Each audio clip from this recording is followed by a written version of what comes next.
Oi, oi! Estamos dando início à terceira edição do podcast nessa segunda temporada. E eu quero dizer para você que a gente está num momento crucial. Agora é para valer. Falta menos de um ano para as eleições de 2024. E você, já está preparado? Ainda não? A gente está aqui para te ajudar.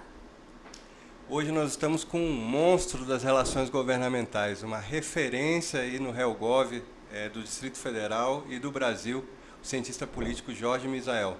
Dá uma sacada só no histórico desse cara.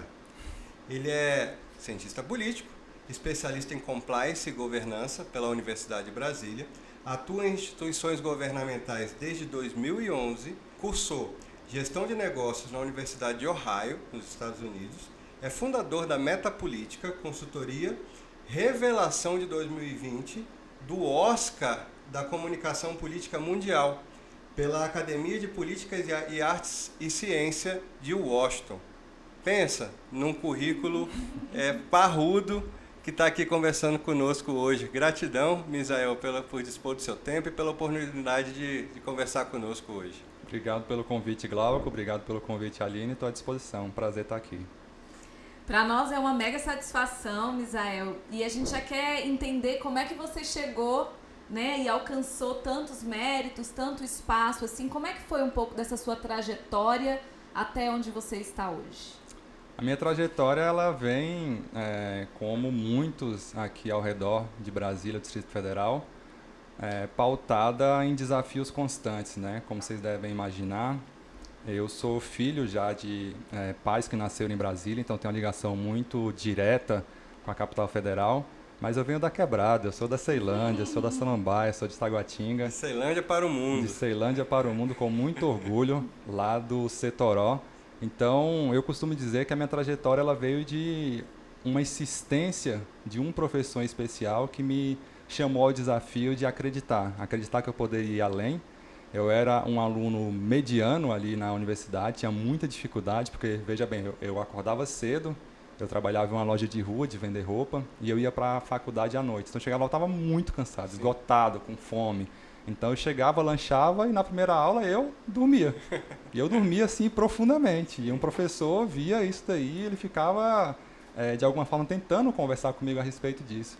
E aí, algum dia, ele chegou e me chamou para fazer parte do grupo de pesquisa dele. E eu pensei, esse cara só pode estar maluco, né? Com tanto aluno bom aqui, que chega cedo, que senta na primeira fileira, que faz todos os exercícios, por que ele quer que eu faça parte do grupo de pesquisa dele?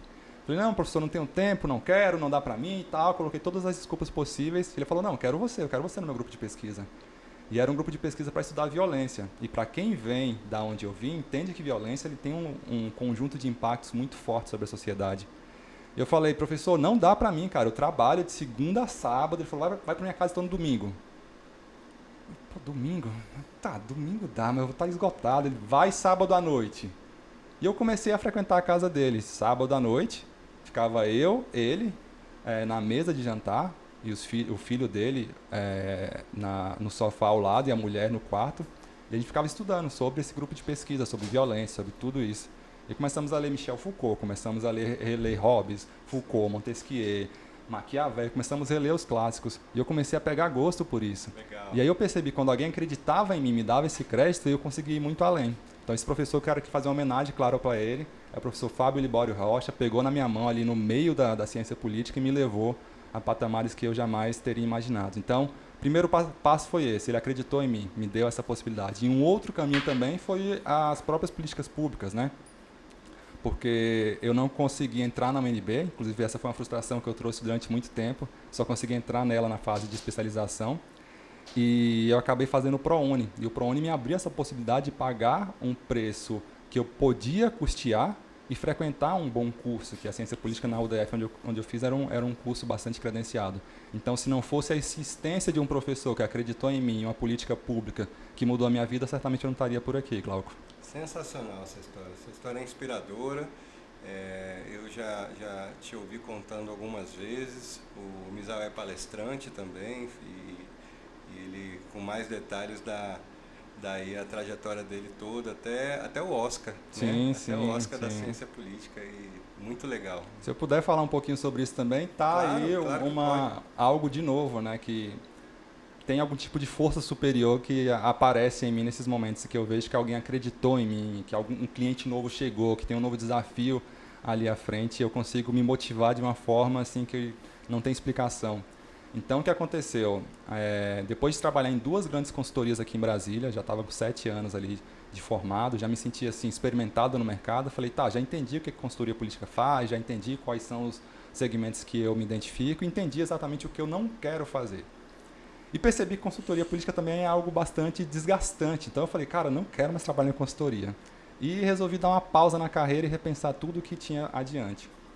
Fato é que poucos meses depois eu estava sendo demandado a justamente criar uma consultoria política. E daí surgiu a Meta Política. E a gente veio numa pegada, o meu sócio e eu, Glauco, de fazer análise política com base em dados, em evidência. Eu sou cientista político, como você bem disse, ele é cientista de dados. Então, a nossa combinação ele levantava tudo o que ele precisava analisar, colocava em gráfico, em representação matemática, estatística, e eu lia esses dados e apresentava para o público. Então, a gente veio nesse modelo de atuação quase que dúbia, né? Assim, combinando uma parte de análise de dados com análise política, e começamos a fazer análise de cenário, análise de projeção de cenário político. Pensa em fazer isso no Brasil. Há 6 anos atrás, assim, era um terreno que ninguém acreditava, ninguém dava muita credibilidade para isso.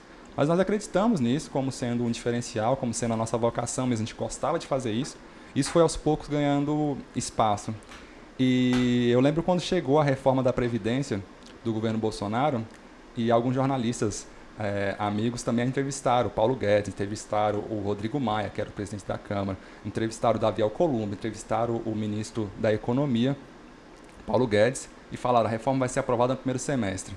E eu estava no Salão Verde e um amigo ia falar, todo mundo cravou que vai ser no primeiro semestre. Pode dar entrevista pra gente? Eu falei, posso. E na entrevista eu falei, sem chance. No primeiro semestre essa reforma não passa. E ela ficou assim, impactada. Ela falou, posso colocar? Porque ela achou que eu estava falando, eu falei, claro que você pode colocar. Pode colocar, com certeza. E a ideia era que eu tinha um conjunto de dados tão robustos ali me dando margem para essa afirmação, que eu não tive a menor dúvida que eu poderia afirmar isso categoricamente. Coloquei, não vai ser, porque ao longo dos últimos 33 anos, que era o período que tinha de Constituição, já foram aprovadas mais de 100 emendas constitucionais e nenhuma foi tão rápida assim. Então eu digo categoricamente, pode colocar essa na minha conta.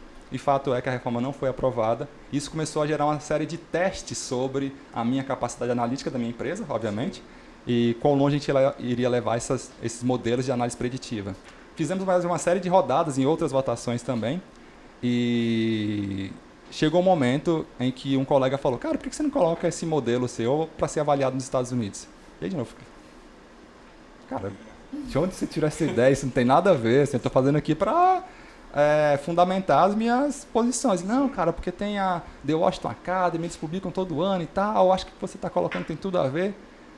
E eu coloquei isso numa gavetinha assim, até que a Nayara Marques, que hoje trabalha no Todos pela Educação, ela falou, bora fazer, Jorge? Eu falei, cara, tá, se você quer assim, toca. Assim, não fazendo nada? Não tenho como colocar energia nisso, sabe? A empresa pequena, pedindo outras coisas. Eu falei, tá, então vai lá, vê o que você precisa, eu vou te ajudando aqui lateralmente. E era 2020, a gente apresentou toda a fundamentação, estudo e tal, as matérias que comprovavam que a gente tinha antecipado o cenário em mais de 6 meses. E aí veio a pandemia, puf. Quando a gente achou que teria um resultado para isso, acabou não tendo porque veio a pandemia.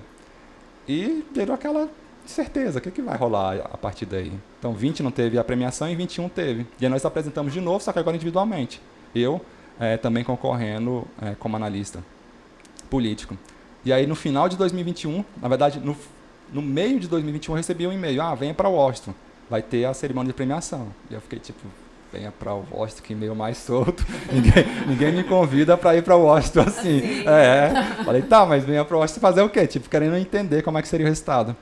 E aí, eu não deixei isso aí em stand-by, mas demorou umas 2 semanas e recebi de novo. Vem para Washington, vai ter a premiação, assim, entendemos seu estudo. Tô te avisando. Foi tipo isso, assim, vem para Washington. Aí eu sentei com o meu sócio, com o André, e falei, André, vamos lá, cara, você é assim como eu, veio de escola pública, é preto, da Ceilândia, o que você tem a perder pagando uma passagem para Washington ou não, sabe? A gente tem muito mais a ganhar, se der tudo certo, do que a perder. E aí compramos a passagem, fomos para lá, eles pediram mais alguns documentos e tal, e na noite da premiação a gente acabou sendo honrosamente premiados em 3 categorias, assim. Então, de novo, assim, muito dessa credibilidade que os clientes acreditaram em nós, em entender o nosso modelo de atuação, acabou nos levando aí a maior premiação de comunicação política do mundo. E aí, só para finalizar, somos a única consultoria política de relações institucionais do Brasil a ter essa premiação. Que legal. Orgulho para a Ceilândia, para Brasília e para o Brasil. É tipo isso. É tipo isso. E para nós é um orgulho estar te recebendo aqui na nossa bancada, Misael. E já que você falou de dados, né? Você e seu sócio trabalham analisando dados. Como é que você está vendo o cenário para as próximas eleições de 2024? A gente ainda tem um país polarizado, né? Temos agora à frente da presidência o presidente Lula. Como que você vê essa polarização? Como é que isso vai se refletir agora nas eleições de 2024? Se a gente for olhar, o Brasil é um caso completamente interessante. Assim. Todo ano par tem eleição, seja eleição geral municipal, e todo ano ímpar tem mini reformas. A gente vai falar um pouco mais sobre isso adiante. Então, é uma loucura para quem trabalha no meio. Né? Exato, então parabéns para vocês e para quem nos assiste por trabalhar num ambiente tão instável de regulatório, porque tem que estar o tempo todo se atualizando, acompanhando. Então parabéns pelo podcast também por trazer essa vivência e esse compartilhamento de experiências. Mas trazendo aqui sobre essa questão de polarização, tá, Aline? O que a gente tem visto, e eu tenho viajado bastante, assim, até para falar sobre outros temas também, é que o cenário de polarização, ele não foi freado, assim, que aquela inflamação vivida e confirmada nas urnas com uma eleição tão dividida, e acho que esse é o melhor termo, né? Como foi a de Jair Bolsonaro versus Lula, ela continua ainda de alguma forma entranhada em nossa sociedade. Então o que a gente vai ver, na minha expectativa, é quase que uma manutenção dessa guerrilha digital, pessoal, de uma ânsia e uma perversidade dura de diálogos familiares, envolvendo inclusive religião, envolvendo uma série de questões. As pautas ideológicas permanecem. Sim, com certeza. Especialmente se você pegar terrenos em que a característica socioeconômica, vamos falar que a gente está no Centro-Oeste, né? Se a gente juntar Distrito Federal, Goiás, Mato Grosso do Sul, eles têm uma característica de desenvolvimento social e econômico muito peculiar. É o agro, é a pecuária, é a soja. Então, isso daí traz um terreno muito fértil para candidatos tendendo a uma lógica bolsonarista. Por isso, porque historicamente, não foi de agora, Bolsonaro foi só um parafuso em toda essa engrenagem, mas ele confirmou algo que historicamente esses redutos já tinham como natureza originária. Então eu vejo que a polarização vai ser mantida, vejo que lugares, regiões, estados que têm esse nó econômico muito bem dado, ele acaba por tender a seguir as suas vocações, ou seja, Nordeste, a ter uma vocação mais Lula, mais progressista, mais à esquerda, aqui Centro-Oeste, como eu disse, já seguindo para um bolsonarismo, ali Santa Catarina também, Rio Grande do Sul também, então assim, estou falando de forma macro, então daí a gente perceber que candidatos que desviam um pouco dessa rota também tem que ser olhados com um olhar diferente, assim, de olha, esse cara venceu em um terreno não muito propício para ele vencer. Sim. Ele é um candidato diferente. Então, de forma geral, acho que aquilo que foi feito, que foi concretizado nas urnas há pouco tempo, tende a se manter, porque o espaço é muito curto de uma eleição para outra aqui no Brasil. Agora, Misael, para o fortalecimento da democracia, me parece que um cenário radicalizado, polarizado, ele desconsidera todas as nuances possíveis de pensamento. Ele prestigia, né, os extremos, né, o pensamento extremo à esquerda e o pensamento extremo à direita. Sim. Você acha que isso, no médio prazo, não desidrata, não enfraquece o tecido democrático? Você tem um Congresso Nacional que hoje tem reflexo muito dessas desses dois extremos, e a minha sensação é que perdeu-se muito no debate político em profundidade por conta de um binarismo. Com certeza, Glauco. O que a gente vê é que aquilo e aquele formato de debate pouco propositivo, pouco aprofundado, ele se mantém hoje no parlamento. A gente vê parlamentares debatendo pautas importantes, como foi agora recentemente a questão do casamento LGBTQIA+, sendo feito sobre um prisma religioso, cristão, branco, bíblico, e a gente percebe que isso acaba não sendo o todo da nossa pluralidade de visões do Brasil em seu tamanho maior. O Brasil é um continente, existem múltiplas coisas a serem avaliadas. Então, os parlamentares ainda tentando manter o engajamento das suas redes sociais de uma forma ou de outra aceso, acaba por manifestar claramente, e manter essa chama acesa passa por esse debate raso, porque as pessoas não conseguem, de uma forma muito clara, entender que essa questão especialmente tem a ver com garantia de direitos fundamentais. Então, esse é só para dar um exemplo de uma série de outros temas estruturantes, como a questão do marco nas terras indígenas e quilombolas, a própria reforma tributária que está em debate atualmente, ou seja, as pessoas querem que para problemas complexos como esse, que eu citei agora há pouco, tenham soluções simples. E essas soluções simples servem ou servirão única e exclusivamente para confirmar minha posição ideológica. Tá vendo? O meu candidato falou que a reforma era boa, então ela é boa. Independente de eu conhecer um parágrafo do que está escrito lá. Ela é boa porque o meu candidato raso, como disse que é boa.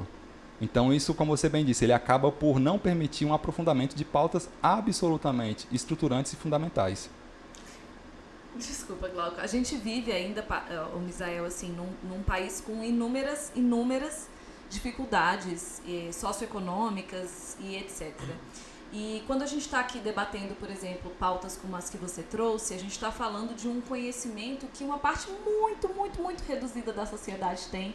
E acaba que quem tem esse conhecimento detém o poder, detém a informação e detém, inclusive, os votos no Congresso Nacional para fazer com que essas matérias caminhem a seu bel prazer, digamos assim. Mas, se a gente for olhar o grosso da sociedade, a gente vai estar lidando com pautas de interesse que são interesses básicos da sobrevivência, né? A gente voltou aí para índices extremos de pobreza e há um esforço, talvez, dessa atual gestão de retomar isso, né? O controle disso, enfim. Mas como é que a gente vai lidar com essas questões, esse tipo de debate, nesse nível de debate, no momento em que a gente tem um país que tem níveis tão altos de extrema pobreza, né? Como é que a gente consegue engajar o eleitor para esse tipo de debate? É um desafio. É um desafio e eu acredito em duas fontes primárias assim, de transformação. Primeiro, a educação, como eu disse mais cedo. A gente precisa educar as pessoas e educar no sentido mais amplo que eu digo aqui. Educar no sentido de trazer liberdade através da educação. E o outro pilar que eu vejo como fundamental, Aline, para a gente talvez superar essas questões que você colocou, é a transparência. Os governos, de forma geral, e os agentes governamentais, eles precisam ser absolutamente transparentes em relação a que tipo de direcionamento darão em suas políticas públicas, a que tipo de posicionamento seguirão em pautas prioritárias. Ou seja, se a gente fundir esses dois caminhos, educar o eleitor, o cidadão, o agente cidadão, eu gosto desse termo, porque a gente tem uma série de percepções através disso, a gente vai conseguir trazer realmente uma condição melhor de reflexão. Ou seja, o Brasil foi, ao longo dos últimos 40 anos, talvez, eu estou chegando a quase essa idade, o país do futuro. Sim. Os meus pais viveram uma expectativa de entregar para os filhos dele um país melhor. E o que a gente vê é que realmente, especialmente nos últimos 15 anos, o país do futuro está voltando ao seu passado. Isso é triste para vocês que têm filhos, para mim que tem filhos. A gente está vendo que talvez a expectativa dos nossos pais não se cumpriram em nós e talvez não se cumprirá em nossos filhos.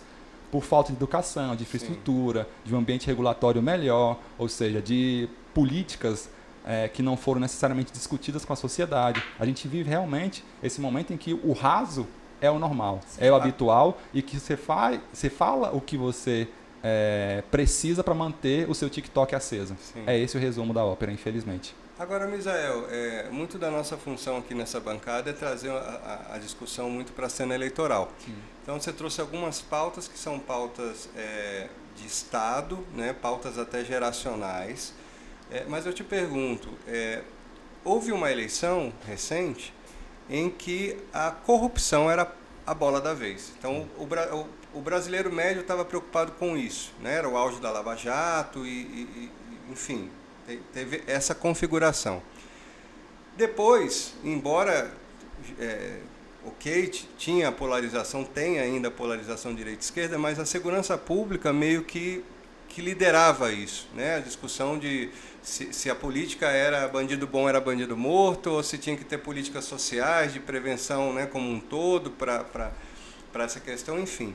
Na eleição que se aproxima, já é possível ter alguma percepção de alguma pauta que vai dominar o debate, que vai estar na cabeça do eleitor?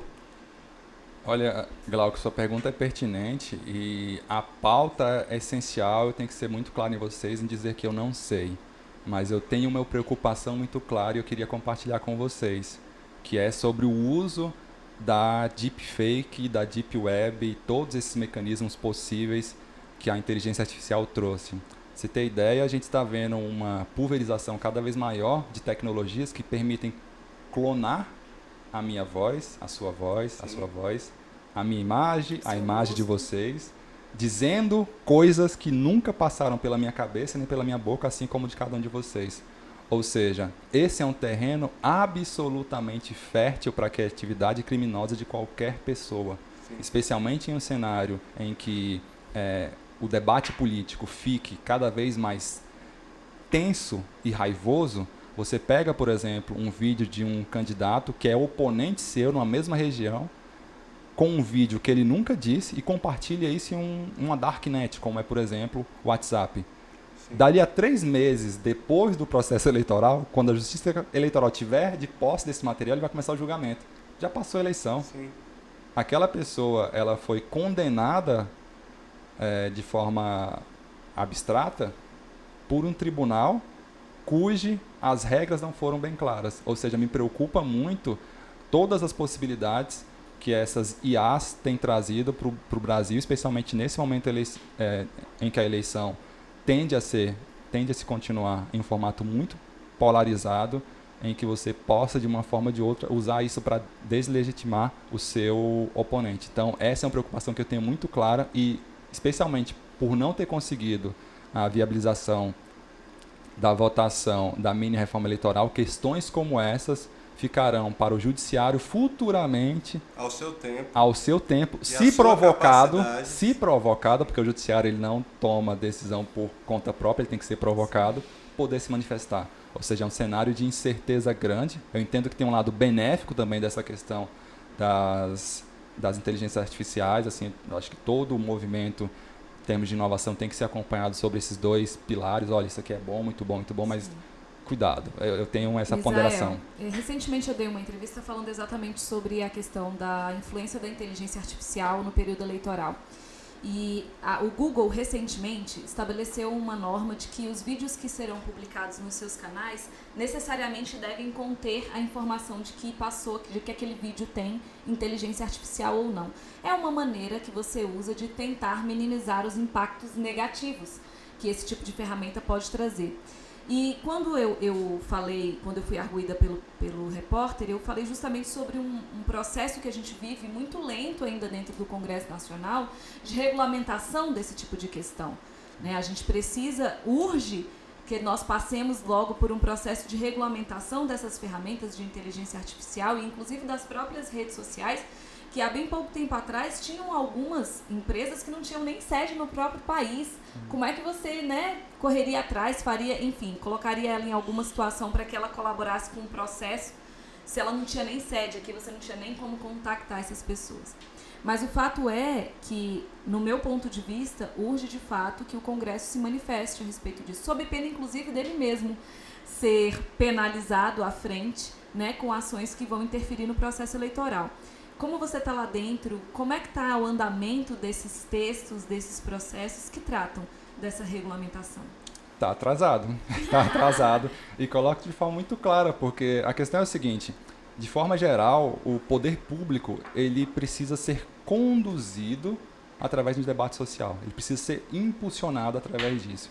Se você não tem parlamentares necessariamente atentos ou interessados nesse tipo de debate, o poder público não vai por si só seguir por esse caminho, por mais que seja urgente. E entendo que a gente está chegando realmente na proximidade maior de uma eleição, há menos de 1 ano para isso, em um cenário de diversas incertezas para qualquer tipo de olhar que você for fazer sobre a eleição, existem incertezas. e para falar sobre a questão de inteligências artificiais. Desculpa, esse assunto era abordado no PL das fake news? Porque eu estava no Congresso na legislatura passada e acompanhei parte da movimentação do grupo de trabalho que era conduzido pelo deputado Orlando Silva, que debatia esse assunto. Me reuni diversas vezes com grandes empresas, né, Facebook, etc., para a gente debater o assunto. Caminhou, estava bem avançado, e em um determinado momento, eu não lembro se foi o período eleitoral, foi por alguma questão, esse debate, ele, né, enfim, murchou.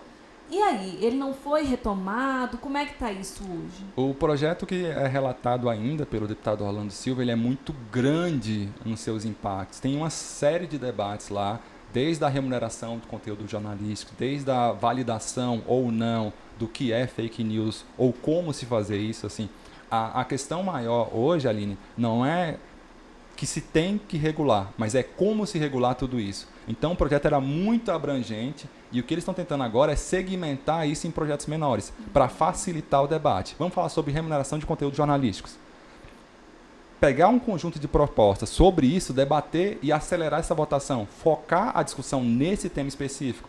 Você, como jornalista, sabe, você também, que aquilo que você escreve acaba você não sendo remunerado por isso, por essa sua autoria, quando isso cai na rede social. E a rede social vai ser, de uma forma ou de outra, inflamada por meio de um conteúdo que é seu. Sim. Então ela ganhou, mas não te repassou. Sim. Isso, para os artistas e para jornalistas profissionais, isso tem um problema, porque você estudou, você se formou enquanto profissional, você tem que ser remunerado por aquilo que produz. Então, falando só de um pedacinho do projeto, você vê a abrangência dele. Então tem uma série de outros debates maiores dentro dele, que ele está aos poucos buscando segmentar e fazer com que ele acabe por tramitar de forma autônoma. Me parece que não vai ter tempo disso acontecer, infelizmente, até a próxima eleição. Até porque, no caso de lei eleitoral, tem aquele princípio da anualidade da lei. Então, para ele valer na eleição, ele tem que ser aprovado e sancionado com pelo menos 1 ano de antecedência. Então, para essa próxima eleição, não tem como se debater a questão da fake news. Vai ficar, de novo, para a interpretação do judiciário com base nas leis existentes até hoje. Então, sim, o legislativo sofre por não conseguir, de uma forma muito clara, acelerar votações que são importantes, que têm impacto na vida contemporânea. E aí, dentro desse mesmo debate de cronograma, né, cronograma eleitoral em tempo hábil, nós fomos surpreendidos pela notícia de que a mini-reforma foi suspensa, por não haver tempo hábil de ser votada e sancionada antes do 1 ano que antecede a eleição municipal. Bom, o que se tira de lição disso? Primeiro eu queria saber quais os pontos que já tinham um avanço suficiente para ser algo consensual, ou algo pelo menos apreciado pelo plenário, e por que não foi, né?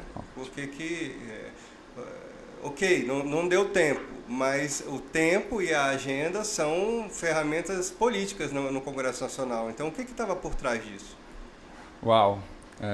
Eu estava na sala que basicamente iniciou o grupo de trabalho para debater essa mini-reforma eleitoral.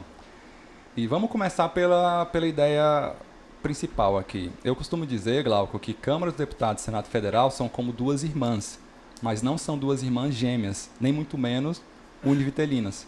Que elas têm características, que elas têm formas, elas têm funcionalidades absolutamente diferentes. Então o que aconteceu? Que a irmã mais jovem, aquela mais cheia de energia, mais cheia de amigos, ela acaba por acelerar algum debate, e a outra casa que é mais experimentada, ela acaba por frear. É natural do jogo de um legislativo bicameral como é o nosso. Tem 2 casas, cada uma tem uma vocação natural. Então a Câmara criou um grupo de trabalho e apresentou as propostas em apenas 2 semanas de discussão, Glauco. Esse é um prazo absolutamente curto. Tempo recorde.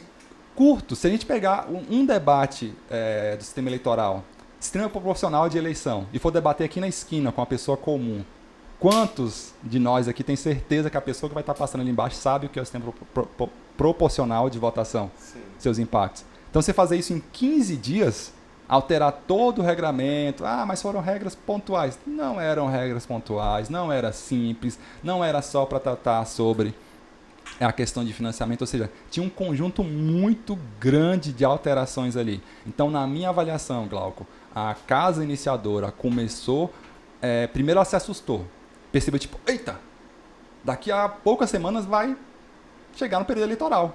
E a gente precisa consertar algumas normas. E aí que entra naquela que eu falei agora há pouco. Todo ano ímpar tem que ter ou uma mini reforma eleitoral, uma tentativa de. Nesse caso foi uma tentativa de mini reforma eleitoral. Então parece que a Câmara assustou, acordou assustada de um pesadelo e começou a correr para um lado e para o outro. E lá nesse grupo de trabalho, ele era presidido pela deputada Dani Cunha, deputada do Rio de Janeiro, filha do ex-presidente da Casa, Eduardo Cunha, e foi relatado pelo deputado Júnior. Eu vou lembrar o primeiro nome dele daqui a pouco. E eles trabalharam intensamente para ouvir os líderes partidários. Basicamente, nesse grupo de trabalho estavam presidentes nacionais dos partidos, ou seja, eu estou falando aqui da presidente nacional do Podemos, a Renata, eu estou falando aqui do presidente nacional do MDB, o Baleia Rossi, ou seja, esses presidentes e grandes influenciadores como a Gleisi Hoffmann, do PT, estavam participando, atuando e trabalhando ali no grupo de trabalho para tentar entender quais seriam as alterações. Então, para mim, a Câmara acelerou demais esse processo, não permitiu a participação plural de técnicos, de pensamentos, de formas, de acadêmicos, de jornalistas, e ao acelerar demais, jogou uma batata quente para o Senado. Quando chegou lá, meu amigo, não, aqui não. O Marcelo Castro, senador experiente, a Câmara é uma outra dinâmica, uma outra velocidade, parlamentares com vida pública maior, de 30, 40 anos, entendeu que não era o momento. Então, assim, é algo natural. O que fica de reflexão futura é por que o Legislativo, sabendo que no Brasil a gente tem eleição a cada 2 anos, não se preparou antecipadamente para isso? Por que esse grupo de trabalho ali não começou a fazer esse trabalho coletivo lá em fevereiro ou em março? Não deu 6 meses de acompanhamento, abriu para acadêmicos no Brasil. Públicas, né?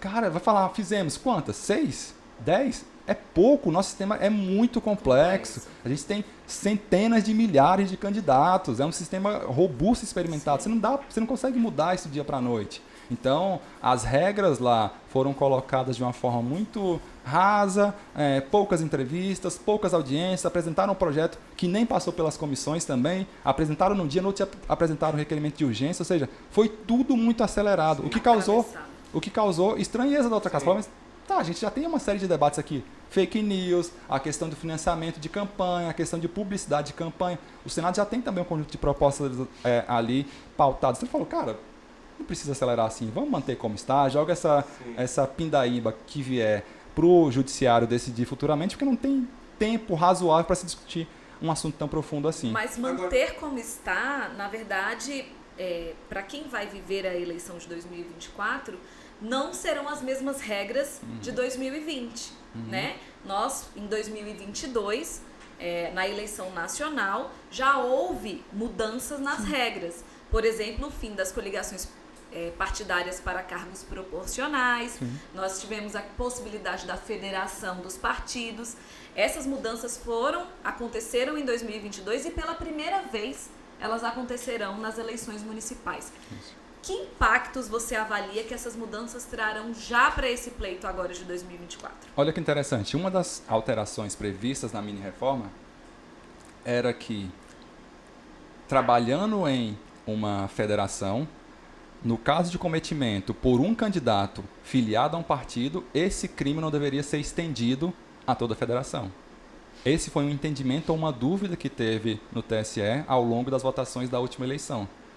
Esse crime é desse candidato e desse partido, isoladamente, ou ele é extensivo a toda a cadeia da federação? Mas só para quem nos assiste, Misael, que ainda não está familiarizado com essas novas regras, quando a gente fala de federação dos partidos, quais as consequências que isso tem? Porque isso é benéfico, mas também tem consequências, não é? A principal questão é que a gente acompanhou aqui algumas eleições no Brasil em que você tinha coligações partidárias, ou seja, alianças pontuais para o período da eleição. Sim. No caso de federação, não é esse namoro de carnaval em que você faz ali um conjunto de relações, 3 dias e tchau. Cada um segue seu caminho. Não, é uma aliança formal. Você vai ter que ficar com esse seu cônjuge por pelo menos 4 anos. É uma aliança. Tem estatuto próprio, tem funcionamento. Própria. O cálculo é feito com base nessa relação. Ou seja, é uma relação mais dura. Na minha avaliação, a federação é um ganho para o sistema brasileiro, na forma que foi colocado. Mas precisa ser sanado essas questões. O crime é do candidato e do partido que acabou por não cuidar da sua candidatura, ou ele é extensivo a todos? Na minha avaliação, isso tem que ficar claro. Para mim, o partido é responsável por essa candidatura. A candidatura tem que chegar à coligação de uma forma proba, sem correr o risco de prejudicar todos os demais aliados ali. Então, essa é uma questão que estava para ser sanada. O grupo de trabalho entendia, assim como eu coloquei, que o cometimento eventual de crime ele era isolado e não extensivo a toda a coligação, o que eu tendo a concordar. Mas, de novo, olha o tempo que a gente está falando sobre um ponto Sim. do grupo de trabalho. Olha a profundidade, o impacto disso futuro. Então, você não pode querer debater um projeto de lei complementar em 2 semanas. Então, esse foi o risco, acelerar demais a votação e não permitir que a sociedade, a mídia... Vocês não ouviram aqui, acredito eu, Rubens Pereira Júnior, que é o relator. Seria importante trazer ele aqui para falar, mas se tivesse tempo. Se tivesse tempo. Como não teve tempo, foi acelerar demais e acabaram perdendo justamente por isso. Esse padrão brasileiro de mudar as regras a cada eleição e que deixa todos nós profissionais do setor enlouquecidos, porque a cada eleição a gente tem que entender com profundidade e, em cima desse entendimento, traçar uma estratégia. Bom, com essas regras, o que eu faço? Sim. Bom, mudou as regras, então agora como é que é o jogo? Sim. Isso é algo sui generis, algo brasileiro, ou é comum, por exemplo, numa democracia consolidada e grande como a dos Estados Unidos, a cada eleição mudar as regras também? Olha, existem mudanças que eu acredito que devam ser avaliadas sob o ponto de vista de circunstâncias temporais. Isso pode ser feito por um conjunto de normativos menores do que lei ordinária, lei complementar e proposta de emenda à Constituição. Na minha avaliação, isso tem que ser possível de ser feito sem necessariamente aprovar uma lei no parlamento. Porque, veja bem, os parlamentares também são candidatos.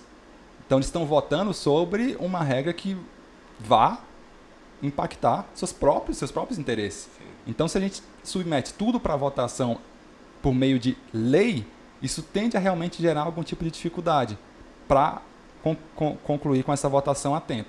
Então, eu advogo que sim, a gente pode flexibilizar para cumprimento dessas necessidades temporais, como eu disse, mas eu não tenho aqui em mente, Glauco, algum tipo de democracia em que a gente mude tanto como no Brasil.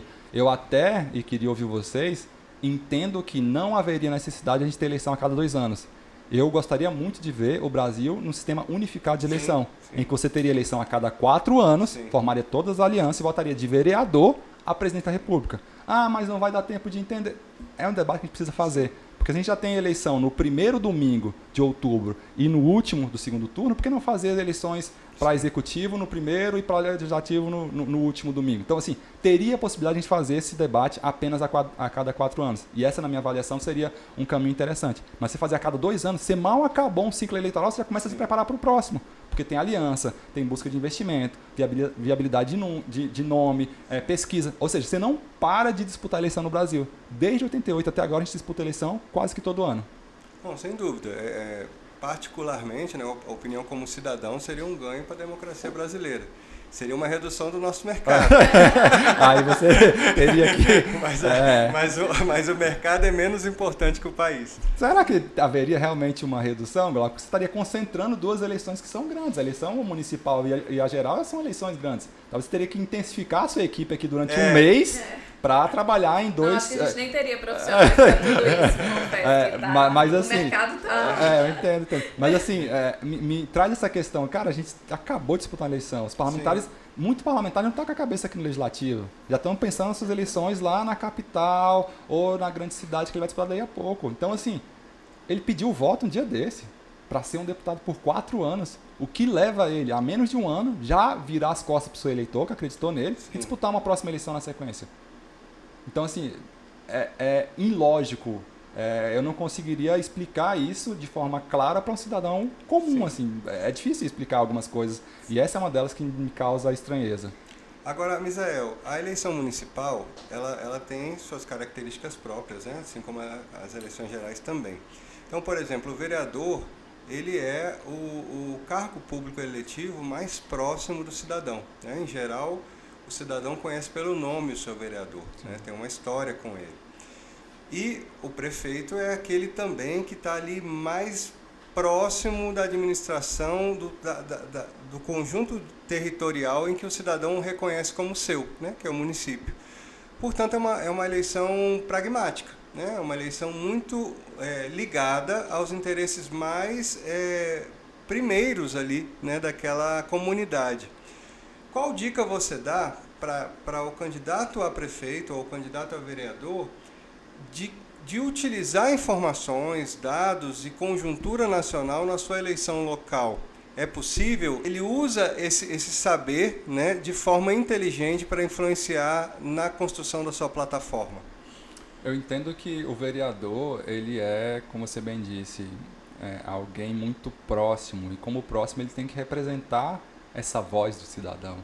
E dentro da Constituição a gente tem muito claramente, né, que o Poder Legislativo ele tem 3 funções primárias: legislar, fiscalizar e representar.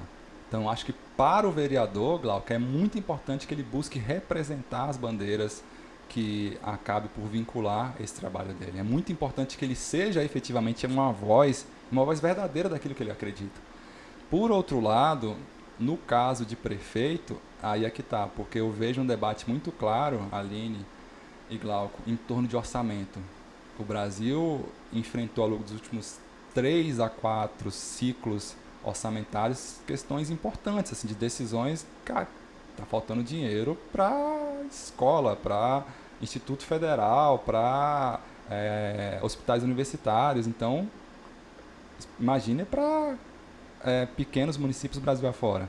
Sim. Então, assim, os prefeitos eles têm que ter essa condição e essa percepção de um debate muito claro em torno de conseguir viabilizar orçamento para implementar, mesmo que políticas menos impactantes diretamente ali, do ponto de vista de infraestrutura e tal, algo maior. Não, mas políticas que resolvam a vida do cidadão, mas vão passar necessariamente por um debate de orçamento. Como que os candidatos a prefeito pretendem, de uma forma muito clara, buscar solucionar a questão orçamentária no Brasil, que é uma questão complexa. Esse é o debate. Orçamento é complexo, os prefeitos vão ter que ter essa ousadia em debater isso com a sociedade de forma muito clara. Misael, muitos dos que estão nos assistindo agora provavelmente ainda não escolheram o seu partido. E com essa mudança nas regras eleitorais que a gente comentou há pouco, por exemplo, para quem vai disputar para vereador, não vai mais haver a possibilidade de coligação. Em 2022, isso trouxe muitos reflexos para o Congresso Nacional. Sim. Nós tivemos bancadas como o PSB, por exemplo, que era uma bancada muito grande, e ela foi diminuída a menos da metade em razão dessas regras, e tem a questão também da federação que entrou nessa questão. Para quem nos assiste agora, que está buscando aí escolher o partido, para além da questão das regras eleitorais, quero colocar mais um elemento aqui nessa discussão, que, retomando lá o início do podcast que a gente falou sobre Bolsonaro versus Lula, como que você acha que esses fatores, estar próximo, atrelar a sua imagem, as suas bandeiras, a bandeiras dos opostos, né, dos extremos, digamos assim, como isso vai beneficiar esses candidatos e qual é o caminho eles devem seguir para fazer a melhor escolha partidária? Reitero, uma vez que no passado aqui, recente, em 2022, muitos candidatos que eram bons candidatos, excelentes candidatos, no entanto, não estavam nem num polo nem no outro, foram expurgados do sistema. Então, para quem vai disputar essa próxima eleição, como essa conjuntura que tem a ver com as regras eleitorais, mas também tem a ver com a questão política e ideológica que o país vive, como eles podem unir essas duas coisas para ser mais assertivo nas suas escolhas? Primeira questão é espera, né? Espera para saber qual rumo o seu partido de inicial interesse tende a seguir. Porque você citou um caso muito claro em relação ao PSB. Mas isso foi estendido, Aline, para todo o partido que tentou disputar a eleição, que tendia a ser uma eleição polarizada e de grupo, e o partido tentou seguir isoladamente. Aconteceu também com o PDT. Sim, então, partidos que tentaram de forma isolada seguir uma candidatura que era polarizada e de grupo, foram penalizados. Então, como essa, na minha avaliação, é uma tendência que vai se estender para a eleição municipal, esteja em grupo. Esteja em partidos que tendem a formar federações fortes. Não basta mais ter um partido forte. Seu partido sozinho não significa muita coisa. A gente viu isso recentemente. A gente viu, inclusive, o próprio PSD dado também em alguns estados onde ele era forte, mas por disputar em uma conjuntura não tão favorável, também teve dificuldade e acabou inviabilizando candidatos importantes. Então, esteja em grupo, espere o quanto mais, faça o cálculo certinho para que a sua federação, para que o seu grupo partidário de aliados consiga, de alguma forma ou de outra, alimentar e retroalimentar as forças que você já tem. Maravilha. Uma discussão que só ela cabe também um podcast, porque o cenário partidário, ao mesmo tempo em que ele se fortalece porque só os mais fortes vão sobreviver, ele também se enfraquece porque com esse cenário pintado pela Aline, o aspecto ideológico ele passa a ser secundário para quem de fato quer disputar uma eleição com chances reais de vitória. Porque a matemática predomina a partir disso aí. Porque você não vai se colocar num partido que não vai fazer nominata, não vai fazer coeficiente eleitoral. Né? Então, quais partidos, né, você já começa a pergunta por aí, quais partidos têm chance de fazer coeficiente eleitoral? Desses aí, qual que eu me identifico mais, mas perceba que a discussão de identificação, ela fica secundária no processo. Com certeza, sim. E para quem pensa nisso como um formato muito mais racional, profissional, tem que tomar esses cuidados. Não dá para você se aventurar em um debate emocional onde na eleição é matemática. Eleição é essencialmente racional, é matemática. Então tem que descer alguns degraus ali. Não tem pensar. Subjetividade na urna. Não tem. Lá é igual a cabeça do meu sócio, do André. 0 e 1, 0 e 1, 0, tela preta. Não tem outro caminho. Então é muito importante ter essa maturidade mesmo, de olhar pro calendário, para as formatações e se encaixar no melhor caminho possível. A eleição é matemática, mas o voto ele é emocional. Sim. Essa é a dualidade legal, né? Sim. E aí, quando a gente para analisar, e eu não tenho como fugir desse assunto, eu comecei o podcast com ele, a gente está encaminhando para o final, eu acho que a gente precisa aprofundar um pouquinho mais nessa polarização, no lulismo versus bolsonarismo. Vamos primeiro tratar aqui do PT e do presidente Lula, que é o que está à frente do nosso país. O PT viveu anos muito difíceis, né, recentemente. Ele, em 2020, alcançou apenas 183 prefeituras, coisa que há 2 legislaturas atrás ele tinha mais de 600 prefeituras. E ainda em 2020 ele alcançou as 183 e nenhuma de grande capital.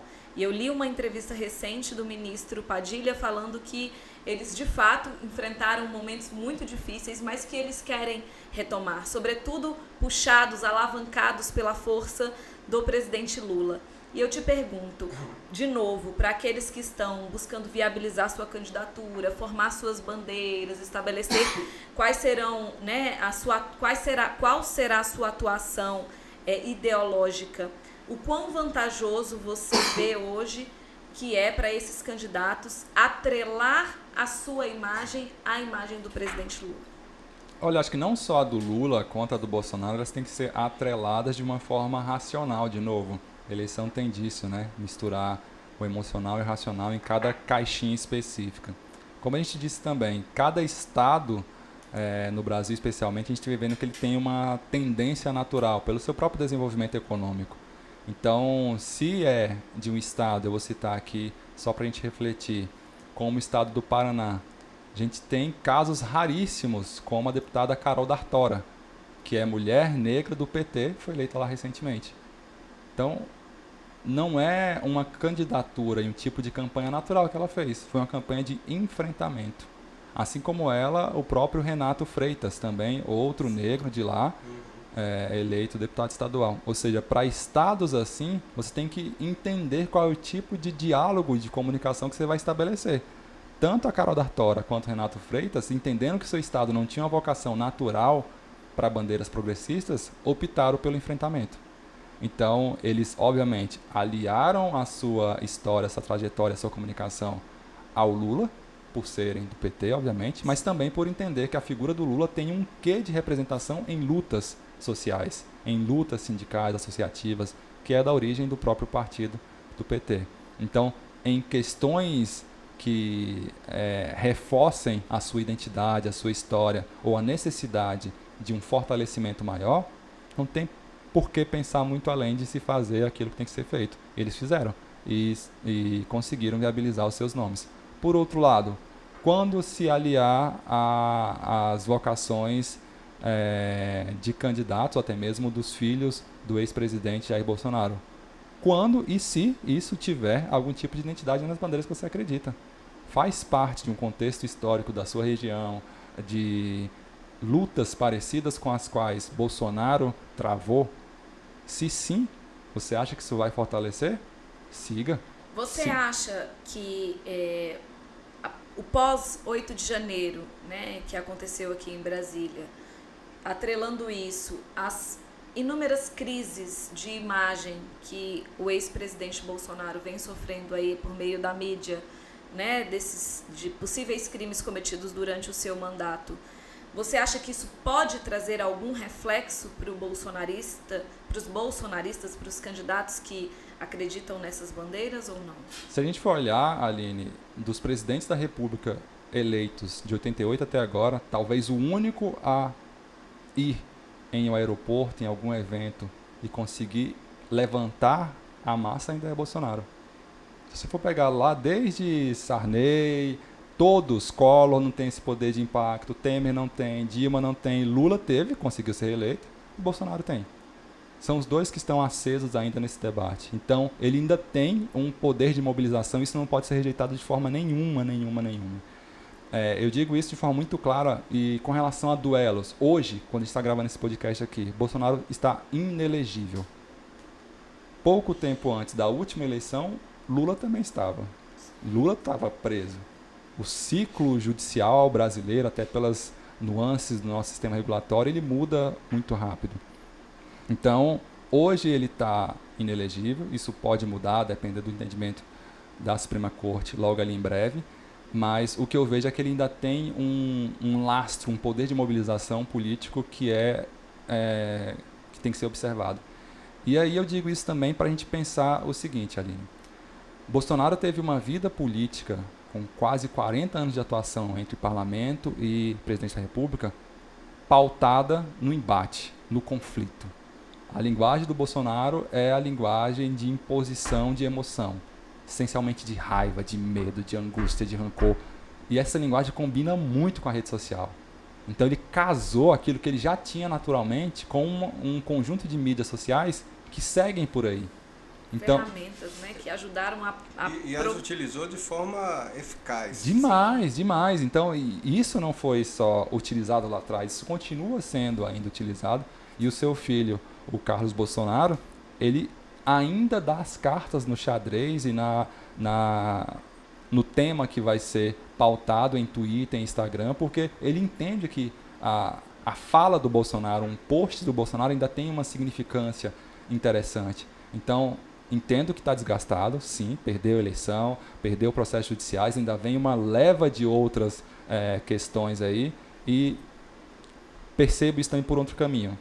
Ele, ao longo de 40 anos, tendeu a seguir pelo embate, pela briga, pela questão raivosa, pela questão, sabe? Se você for olhar o Bolsonaro do início da década de 90 até agora, ele tende a tender para o conflito. E isso deu certo, ele chegou à presidência da República para ele e para os seus aliados. Então, não acho que ele vai mudar, ele deve continuar enfrentando. E aqueles que se conectam com esse tipo de caminho também podem se aproveitar desse lastro econômico desse lastro eleitoral que ele deixou aí.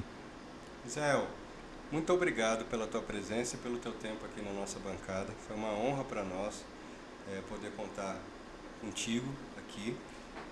Tem uma perguntinha que a gente faz para todo o nosso convidado que a Aline vai fazer, né, para responder em uma palavra, com uma palavra. Uma palavra. Mas eu já quero, né, me despedir e agradecer a tua presença aqui. Gratidão por estar aqui conosco. Obrigado pelo convite, Glauco. Antes de agradecer, tem a perguntinha que não quer calar, Misael. Vamos. Uma boa eleição se faz com... transparência. Muito obrigada. Estamos encerrando mais um Mentoria Eleitoral Podcast. Lembrando a todos que quem não se inscreveu no nosso canal, se inscreva, @Mentoria Eleitoral. E agora, Misael, por favor, deixa as suas redes, as redes da Meta Política aí, para que as pessoas possam te seguir e acompanhar o seu trabalho. Vamos lá, minha rede é Jorge R. Misael, Jorge R. Misael com Z. E as redes da Meta Política é Meta Política BR, de Brasil. Meta Política, tudo junto, BR. Gratidão a todos que estão nos assistindo. Até o próximo episódio.